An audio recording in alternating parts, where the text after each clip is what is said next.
سلام عليك يا رسول سلام عليك يا حبيب سلام عليك صلوات الله عليك. أعوذ بالله من الشيطان الرجيم. بسم الله الرحمن الرحيم. الحمد لله رب العالمين والصلاة والسلام على رسول الله. Chers frères, chères sœurs, assalamu alaikum wa rahmatullahi ta'ala wa barakatuhu. Alhamdulillahi rabbil alamin. Nous remercions Allah subhanahu wa ta'ala qui, de par sa grâce et sa miséricorde, nous maintient dans la foi musulmane, qu'Allah subhanahu wa ta'ala nous accorde tous une bonne fin. Alhamdulillah, nous remercions Allah subhanahu wa ta'ala qui nous permet de continuer les enseignements. La fois dernière, nous avons parlé des qualités d'eau. On a dit qu'il existait 3 types d'eau, à savoir l'eau pure et purificatrice, l'eau pure et non purificatrice et l'eau impure. Aujourd'hui, par la grâce de Dieu, nous allons voir un autre cours qui va porter sur les différents types de purification. À l'islam, surtout de purification externe, c'est très important parce que n'oublions pas que dans le tout premier ou bien dans la toute première leçon, nous avons parlé des différentes formes de purification. On a parlé de la purification interne et la purification externe. Et nous avons dit que nous allons nous intéresser à la purification externe, qui voudrait simplement dire en d'autres termes la purification du corps. Donc aujourd'hui, nous allons voir quels sont les différents types ou bien les différents types de purification en islam. D'abord, en eux, nous avons l'ablution intime. Chers frères, chères sœurs, cela est souvent négligé par beaucoup de personnes.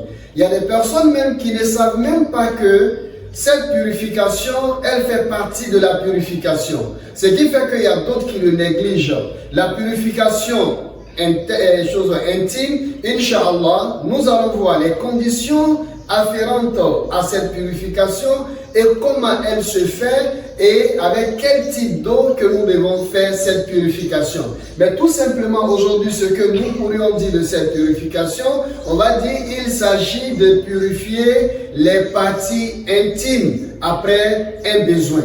Par exemple, je suis parti uriner, je dois me purifier. Ou bien je suis parti à la selle, je dois me purifier. Donc le fait de se purifier ici avec de l'eau pure et purificatrice en islam, c'est une forme de purification. Et si on ne le fait pas, même si on fait la petite ablution pour aller prier, nous devons savoir que notre prière n'est pas exaucée, chers frères, chères sœurs.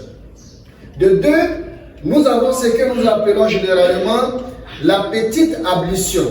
La petite ablution, c'est cette ablution-là, ou bien cette forme de purification que nous avons l'habitude de faire lorsque nous sommes sur le point d'aller prier. À savoir, on va se laver les mains, on va se rincer la bouche, on va inspirer, expirer l'eau des narines jusqu'aux pieds. Donc cette purification est considérée parmi les différents types de purification externe parce qu'elle s'applique sur le physique, qu'elle nous donne la bonne compréhension. Et troisième type de purification, celle-là, c'est la grande ablution. Ah oui, c'est très important. En islam, nous devons savoir comment faire la grande ablution. Et nous devons savoir quelles sont les conditions qui obligent la grande ablution. Et nous devons aussi savoir, chers frères, chères sœurs, quelles sont les conditions qui méritent la grande ablution. Et c'est qui annule la grande ablution. Mais aujourd'hui, il est question de savoir que la grande ablution fait partie des formes de purification en islam. Lorsque vous ne la faites pas et que vous avez une condition qui l'oblige, vous devez savoir en islam que tout ce que vous allez faire comme adoration qui exige la purification, ces adorations ne seront pas exaucées parce que la condition de purification n'est pas réunie. Qu'Allah nous donne la bonne compréhension. Et pour terminer, nous avons une purification que nous appelons l'ablution sèche. Cette purification, elle démontre la miséricorde d'Allah subhanahu wa ta'ala pour ses créatures. Cette purification, elle nous arrache tous les arguments nécessaires pour nous dire pourquoi nous n'avons pas fait la prière à temps. Ou bien pourquoi nous n'avons pas fait la prière? Parce que tout simplement on n'avait pas de l'eau, ou bien on n'était pas en mesure d'utiliser de l'eau. Cette purification, elle va se faire avec deuxième type de matière que nous avons vu, on va dire, les matières solides. Donc cette purification, elle est intermédiaire. Elle vient pour nous aider lorsque nous ne sommes pas en mesure de faire la petite ablution ou de faire la grande ablution.